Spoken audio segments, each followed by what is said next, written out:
A partir desta sexta-feira, os selecionados no Sistema de Seleção Unificada, o SISU, podem começar a fazer suas matrículas nas instituições. O prazo se estende até a próxima terça-feira.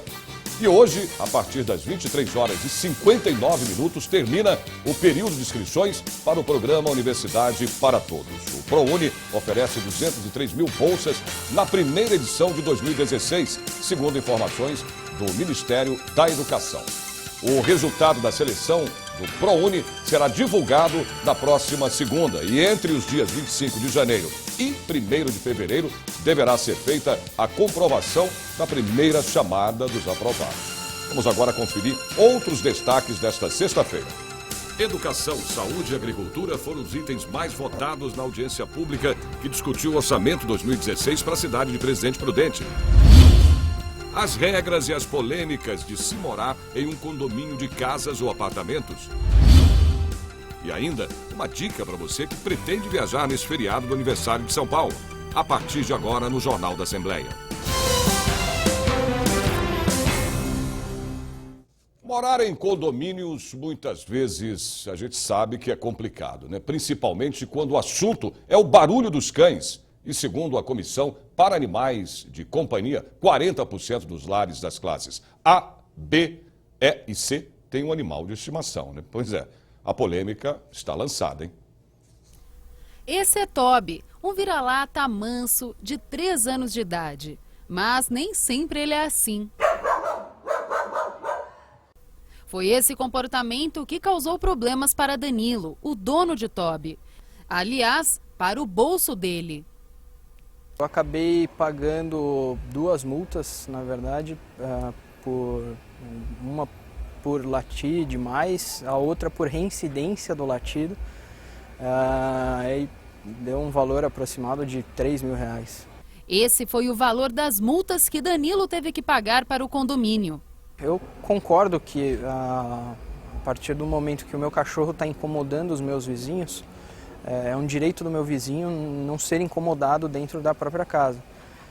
Mas, ao meu ver, acho que tudo tem que ter um certo consenso entre os condôminos, né? Então, os meus vizinhos poderiam ter um pouco mais de complacência nisso, né?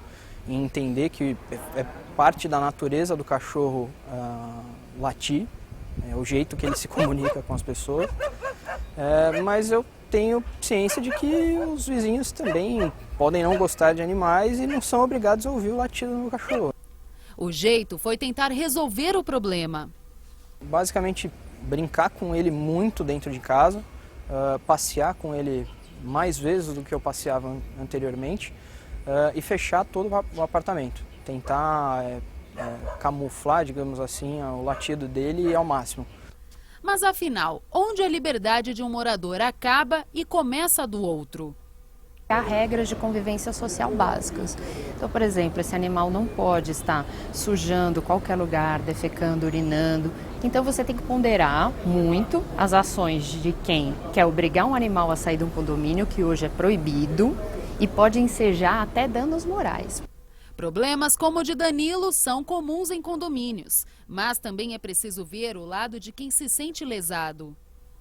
Primeira coisa é chamar o síndico, mandar uma notificação através dele e da administradora condominial, se houver, senão o síndico tem a obrigação de fazer essa carta. Uma primeira advertência para chamar para uma conversa. Segundo, é possível convocar uma assembleia, é até recomendável, para que se discuta amplamente essas regras. Onde o animal pode ir, até onde pode ir, qual o limite de horário para barulho. Então, eles têm que tentar conversar.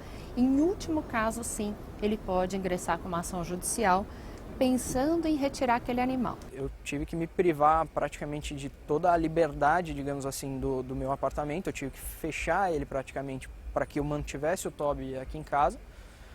Mas assim, por ele vale a pena, porque é aquele negócio, né? Você pega a paixão pelo bichinho, não tem jeito.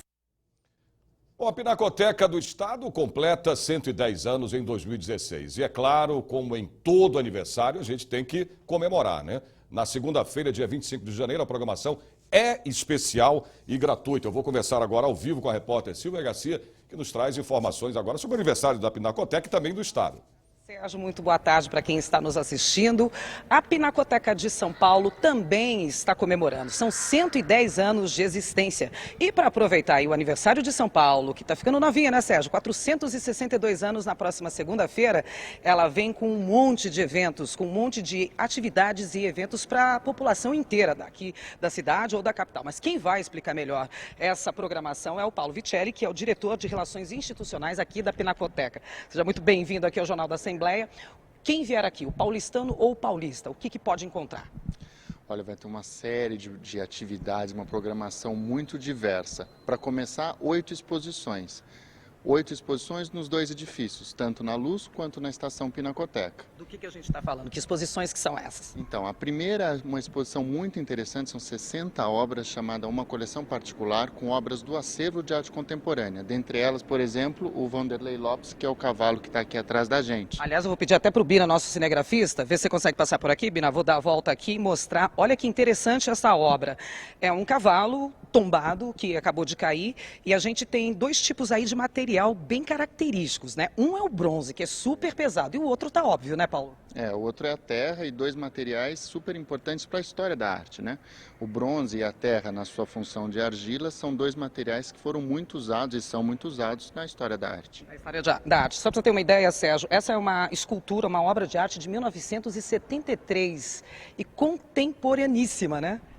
Ela é super contemporânea, esse é um artista muito jovem, tem trabalhado bastante e essa obra faz parte então dessa grande exposição que mostra o acervo da Pinacoteca na sua vertente contemporânea. Mas não é só isso, são outras exposições também que nós temos aqui, que seriam quais, Paulo?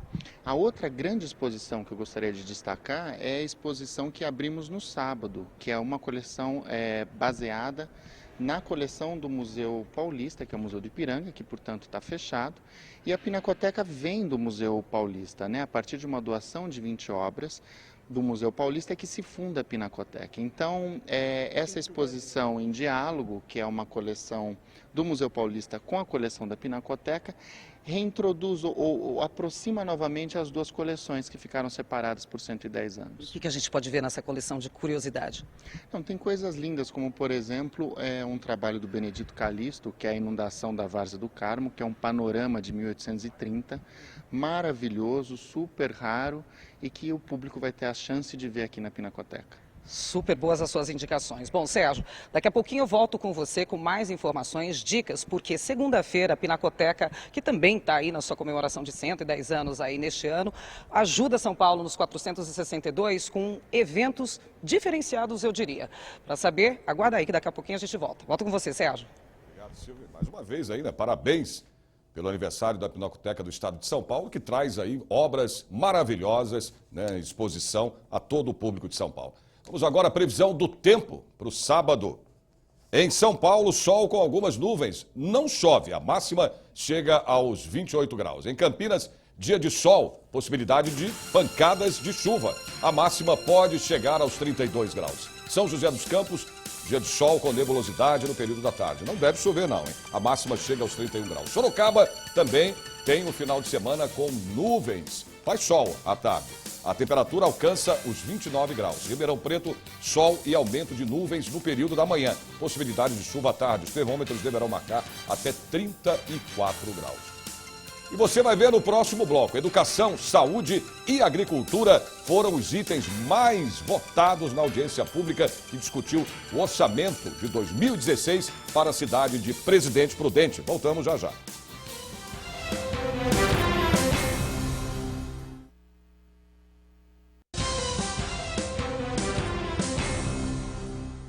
Educação, saúde e agricultura foram os itens mais votados na audiência pública que discutiu o orçamento 2016 na cidade de Presidente Prudente. E o repórter Jorge Machado acompanhou tudo de perto. Uma das mais concorridas da série de audiências públicas do orçamento 2016 aconteceu no auditório da OAB em Presidente Prudente, a 560 quilômetros da capital. Essa casa fica sempre de portas abertas para eventos dessa natureza, dessa magnitude, e agradecemos e nos sentimos honrados por poder ceder o espaço para todos, para a Assembleia, para o deputado e para toda a população. Fica o meu compromisso de poder ouvir, de poder obedecer ordens daqueles que administram as cidades, daqueles que moram nas cidades e que nos colocaram neste lugar.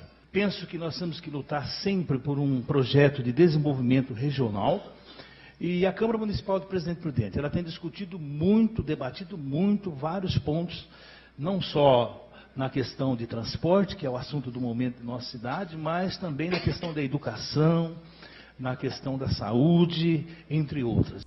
Prefeitos e vereadores em grande número participaram da reunião, que debateu um projeto de desenvolvimento regional. Os prefeitos têm a difícil incumbência de assimilar todos esses cortes que são praticados nos entes federados, a União e o Estado. E o município, o ente federado mais frágil, aquele em que a autoridade municipal tem o confronto e tem o contato direto com o cidadão, com a população, é onde nós encontramos a maior dificuldade de se praticar esses cortes.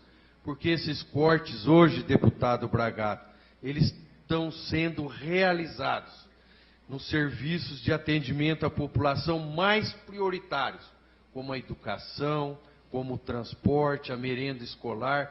Por mais que você planeje, principalmente no que diz respeito a gastos com saúde, nós somos surpreendidos todos os dias por questões que vêm e mexem com toda nosso planejamento, a dificuldade até de se encontrar dotações. As sentenças judiciais, que todos os dias nos chegam e nos impõem gastos que são excessivos, absurdos, ao ponto de não se encontrar mais condições de fazer saúde pública, senão saúde privada com recursos públicos. 2.800.000 reais, aquisição de ônibus, vans, UTIs móveis, para que esses municípios possam ter essa facilidade nessas viagens.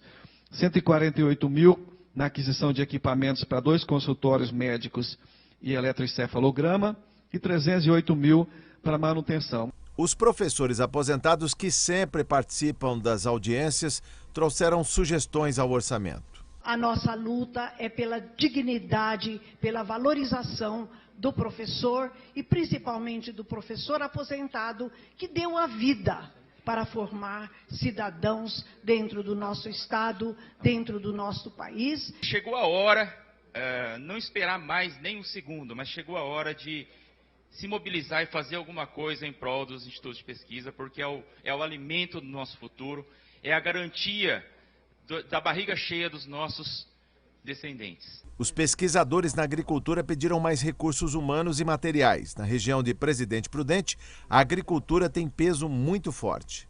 Que os recursos da Secretaria da Agricultura, que são pequenos dentro do orçamento do Estado, e em especial da CAT, não sejam cortados para que nós possamos implantar esses projetos que atendem a agricultura familiar. As prioridades apontadas para Presidente Prudente e região foram educação, saúde e agricultura. Seguro que o tempo, que foi bastante longo, foi bastante produtivo e nos ajuda muito a trabalhar e fazer a região cada vez melhor. Quer dizer, por mais que a gente arrecade pouco, mas a gente tem avançado muito nos debates e na formatação das reivindicações. Para reforçar o programa de educação profissional e tecnológica, a comissão remanejou no orçamento 5 milhões de reais para Prudente e região. Bom, imagine um complexo pedagógico, cultural, científico e turístico. Pois é, esse é um resumo simples do que é oferecido no Observatório Municipal de Americana. E é para lá que nós vamos agora conversar com o repórter Jeremias Gomes, que nos traz mais informações do Observatório Municipal aí da cidade de Americana. Olá, Jeremias. Pois é, Sérgio, o americanense gosta muito de observar o céu, gosta muito de astronomia e, na verdade, a gente está aqui num grande complexo turístico que eu vou falar para vocês daqui a pouco, mas eu quero que vocês olhem, olha lá que legal, aqui já ainda é parte desse complexo, mas lá em cima tem a cúpula, de onde as pessoas podem observar o céu durante a noite com visitas monitoradas. Agora, é todo um trabalho que foi suspenso por enquanto, porque infelizmente ele passou por um incêndio e teve alguns problemas, mas vai ser reaberto. Por isso que nós vamos conversar agora com o secretário Fernando Giuliani, que é o secretário de Cultura e de Turismo aqui de Americana, e vai explicar para a gente. Tivemos este problema, mas vocês já estão trabalhando para reabrir o observatório, é isso, secretário? Isso, o observatório ele vem aí um grande período fechado na questão pedagógica, o atendimento principal que era as escolas também da cidade. Isso faz mais ou menos 6 anos que foi... Bom, nós tivemos aí, como você viu, um pequeno problema no nosso link, mas se der tempo ainda hoje a gente volta com essa matéria aí do Jeremias Gomes, lá da cidade de Americana.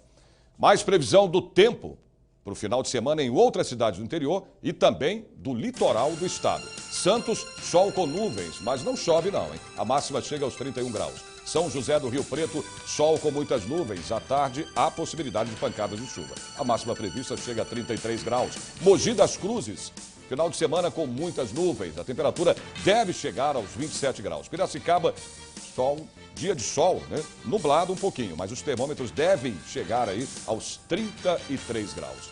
A seguir, vamos falar de uma dica aqui para você que pretende viajar nesse feriado do aniversário de São Paulo. Nós voltamos rapidinho.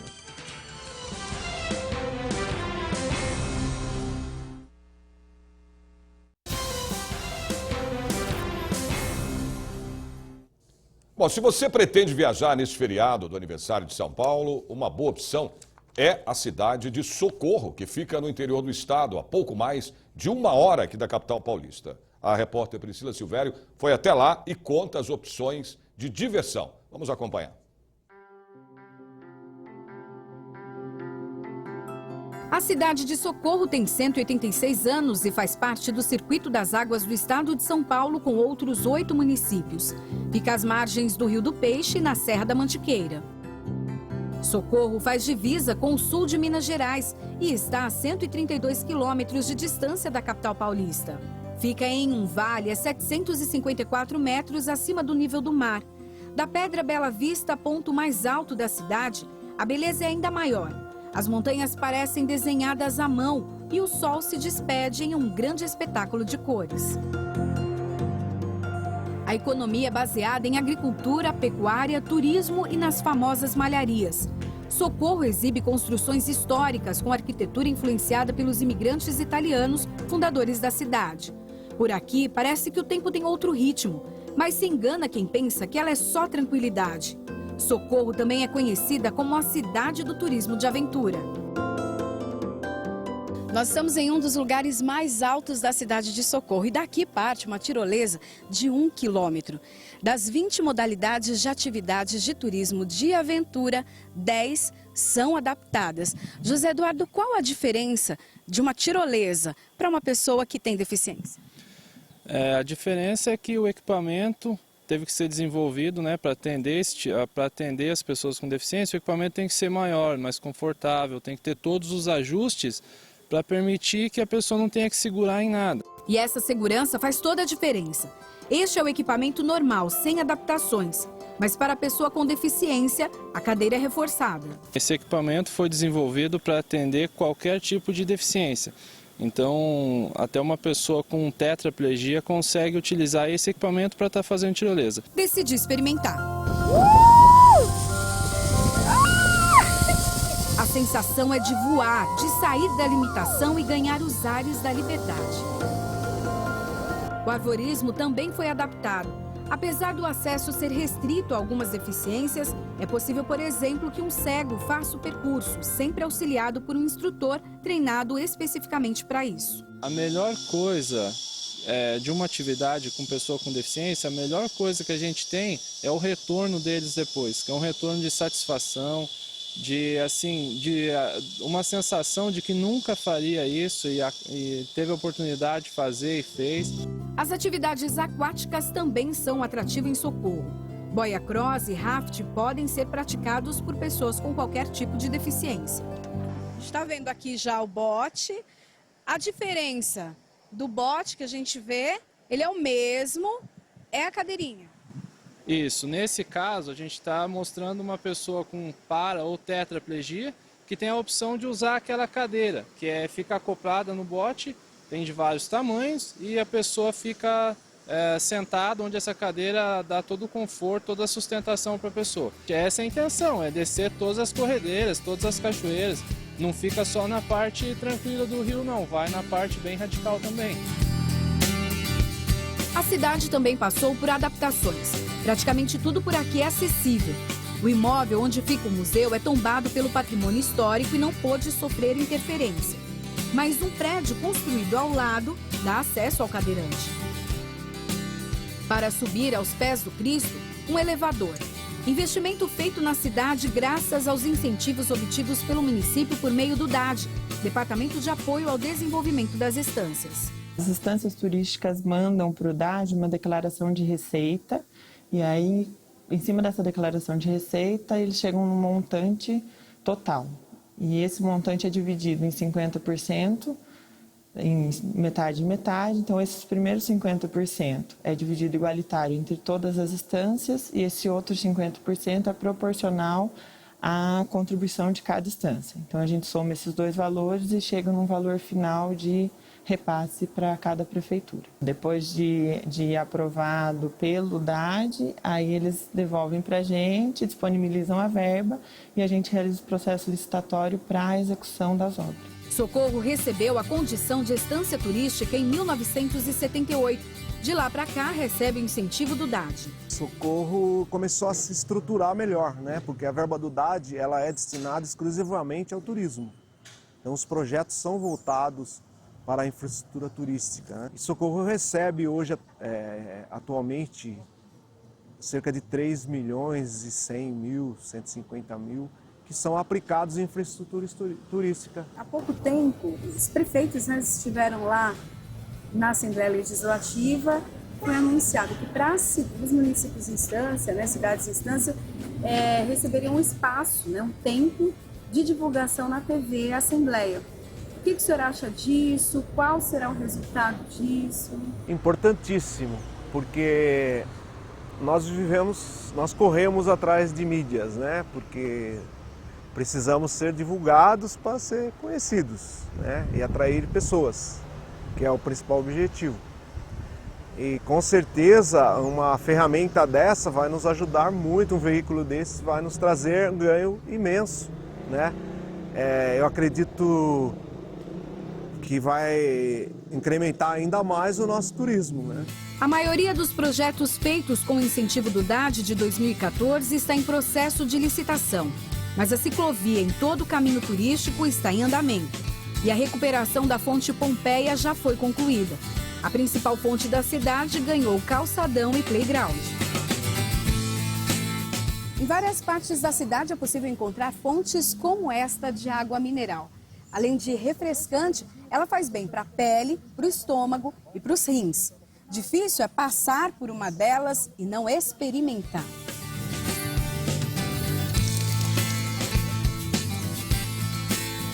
No meio desse calor, na cidade, é muito bom você saber que você pode andar e vir numa fonte e tomar uma água limpa de qualidade. A gente sempre ouve falar, né, principalmente das pessoas mais velhas que estão aqui desde sempre, o circuito das águas, então a gente sempre ouve falar que a gente tem muita sorte de estar aqui, sim.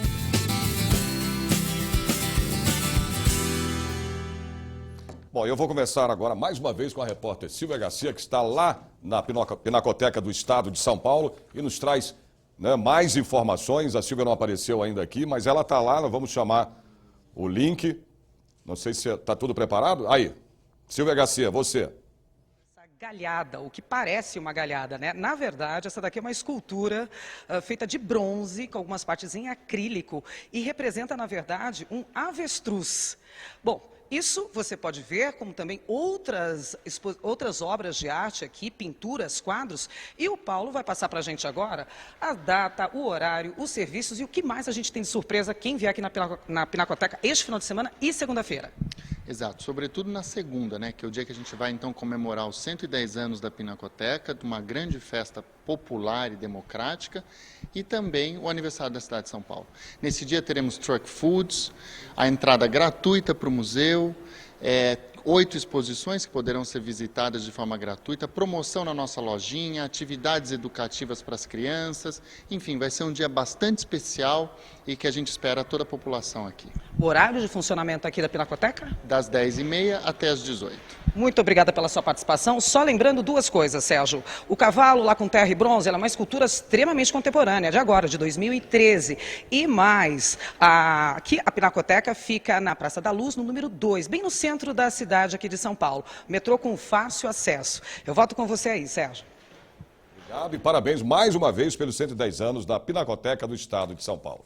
Bom, o Jornal da Assembleia de hoje termina aqui, mas você pode acompanhar toda a programação da TV Assembleia SP através do portal, que é o www.l.sp.gov.br. Nós voltamos na segunda-feira, a partir do meio-dia. Um ótimo final de semana para você.